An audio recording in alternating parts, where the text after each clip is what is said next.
In a Young's double slit experiment, a combination of two glass wedges A and B having refractive index 1.7 and 1.5 respectively are placed in front of the slits as shown in the figure. Young's double slit experiment और slits के सामने glass slab को रखा गया है।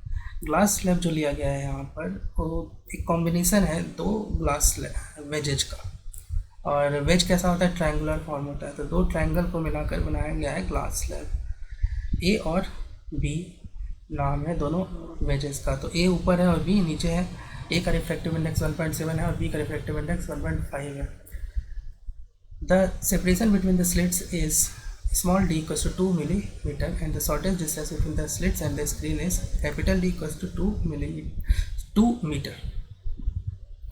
तो slits के बीच में जो सेपरेशन है उसको स्मॉल डी से डिनोट करते हैं, वो 2 मिलीमीटर है, और स्लिट्स और स्क्रीन के बीच में जो डिस्टेंस है वो है तुमको 2 meter. Thickness of the combination of the wedges is t equals to 12 micrometer. t की वैल्यू दिया है यहाँ पर 12 माइक्रोमीटर टोटल थिकनेस है दोनों वेज को मिला के। The value of L as shown in the figure is 1 millimeter. L की वैल्यू यहाँ पर 1 मिलीमीटर है, एल ऊपर और नीचे दोनों दिखाया गया है। Neglect any refraction effect at slant interface of the wedges due to the combination of the wedges. The central maximum slit shifts in millimeter with respect to OY। तो देखो ग्लास स्लैब लगाने के बाद क्या होता है, सेंट्रल मैक्सिमम फ्रिंज पैटर्न ही shift होता है, तो सेंट्रल मैक्सिमम भी शिफ्ट होगा, वो बताना है कि ओ के रिस्पेक्ट में कितना शिफ्ट होगा। तो देखो हम पहले ना ग्लास स्लैब को रीड्रॉ करते हैं कुछ इस तरह से। ये हमारा है, थोड़ा सा बड़ा बना के देखते हैं। इसके बाद मेरा जो फोकस होगा यहाँ पर कि मुझे ये पता करना है कि लाइट कितना डिस्टेंस दोनों में ट्रेवल करता है। ये तुम्हारा ए है और ये है तुम्हारा बी। तो स्लिट्स मान लेते हैं, लेट्स से कि दिस इज S1 स्लिट 1 और ये मान लेते हैं स्लिट 2।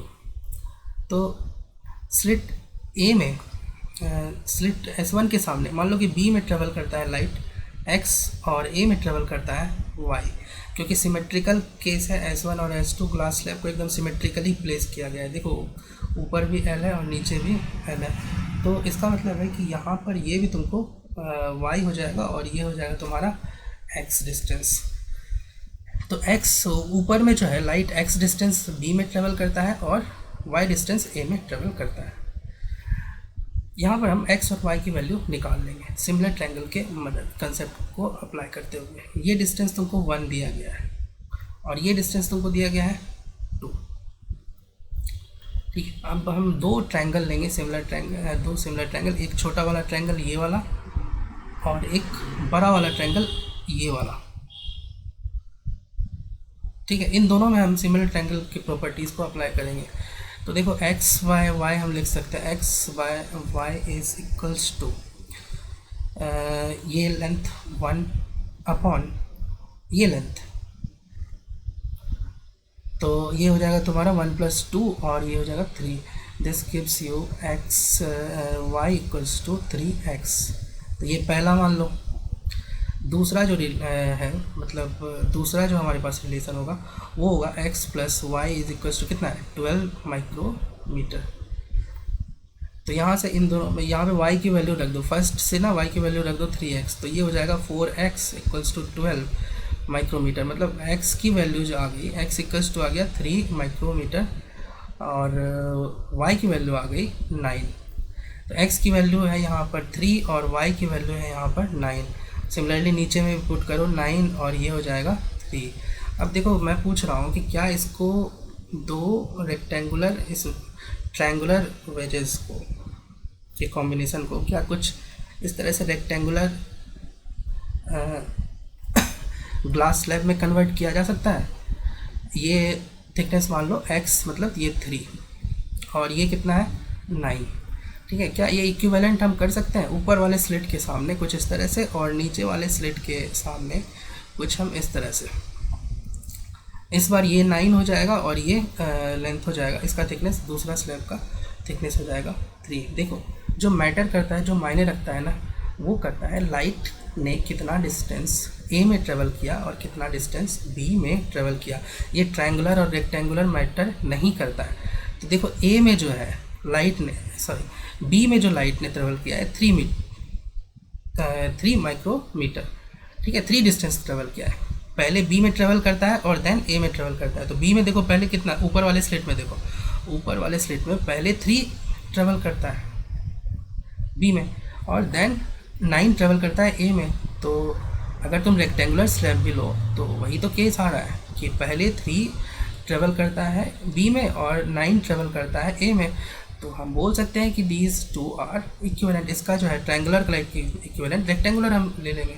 उसी तरह से नीचे देखो S2 में जो लाइट ट्रेवल करता है 9 करता है बी में, तो रेक्टेंगुलर में भी तो 9 पहले बी में ट्रेवल करता है और उसके बाद 3 ट्रेवल करता है ए में, तो रेक्टेंगुलर में भी तो ऐसा ही। तो मतलब हम बोल सकते हैं ये इसका इक्विवेलेंट है और ये इसका इक्विवेलेंट है।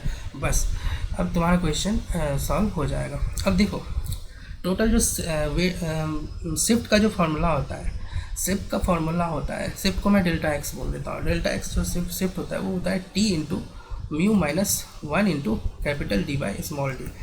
तो अब देखो ऊपर वाला जो स्लैब होता है उसके कारण वो शिफ्ट करता है ऊपर, सेंट्रल मैक्सिमम को वो ऊपर शिफ्ट करता है। तो जो फर्स्ट 2 स्लैब है तुमने लिया है 3 और ये 9 का है ना, ये 3 और 9 का जो स्लैब है ये दोनों ऊपर शिफ्ट करेगा और नीचे वाला जो है वो सेंट्रल मैक्सिमम को नीचे ले जाने की कोशिश करेगा। तो इसका शिफ्ट मैं प्लस बोल देता हूँ और इसका शिफ्ट मैं बोल देता हूँ माइनस बोल देता हूँ, नीचे वालों का शिफ्ट, ठीक है। तो ऊपर वाले का शिफ्ट प्लस ले लो और नीचे वाले का माइनस ले लो, नेट शिफ्ट तुमको निकल जाएगा। चलो स्टार्ट करते हैं।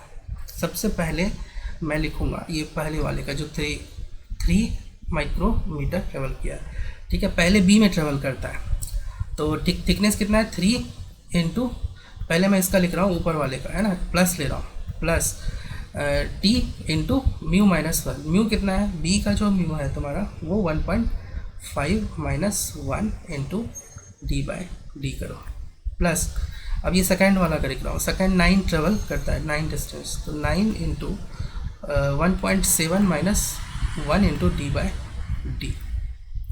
अब मैं माइनस में लिख रहा हूँ सिर्फ नीचे वालों का। तो फर्स्ट नीचे बी में ट्रेवल किया है 9 है ना, तो 9 into 1.5 minus 1 into D by D. और एक और माइनस रख रहा हूँ है ना, सेकेंड स्लिट के सामने सेकेंड वाला स्लैब। तो इसमें x डिस्टेंस मतलब 3 डिस्टेंस ट्रेवल किया है इसमें 3, तो ये लिखो 3 into 1.7 minus 1 into D by D. यहाँ से देखो डी बाई डी को कॉमन ले लो, 1.5 माइनस 1 कितना हो जाएगा तुम्हारा, तो ये आ जाएगा तुम्हारा 0.3 इंटू 0.5 प्लस ये हो जाएगा 9 इंटू 0.7 और माइनस में जो आएगा, ठीक है, ये दोनों प्लस में माइनस में जो आएगा वो हो जाएगा 9 इंटू 0.5 और माइनस 3 इंटू 0.7 और इन सब को के सामने एक और आएगा डी बाई डी से मल्टीप्लाई भी करना पड़ेगा। तो इसको सॉल्व कर लेते हैं। तो ये आ जाएगा तुम्हारा 1.5 प्लस 6.3 माइनस 4.5, 9 इंटू 5 कितना, 4.9 इंटू 0.5 4.5 और माइनस 2.1। यहाँ से तुमको इंटू डी बाई डी कर दो, ठीक है। डी की वैल्यू दिया है तुमको 2/2 मिलीमीटर 2 की पावर 10⁻³ ठीक है। तो ये जब इस तरह से तुम करोगे तो 2 कैंसिल हो जाएगा और ऊपर 1000 से मल्टीप्लाई करना होगा, ये हो जाएगा माइक्रोमीटर, इतना माइक्रोमीटर आएगा। इसकी वैल्यू जब कैलकुलेट करोगे तो ये यहाँ 7.8 माइनस 6.6 आएगा इंटू 1000 माइक्रोमीटर। 1000 माइक्रोमीटर को हम मिलीमीटर लिख सकते हैं और ये आ जाएगा तुम्हारा 1.2 मिलीमीटर।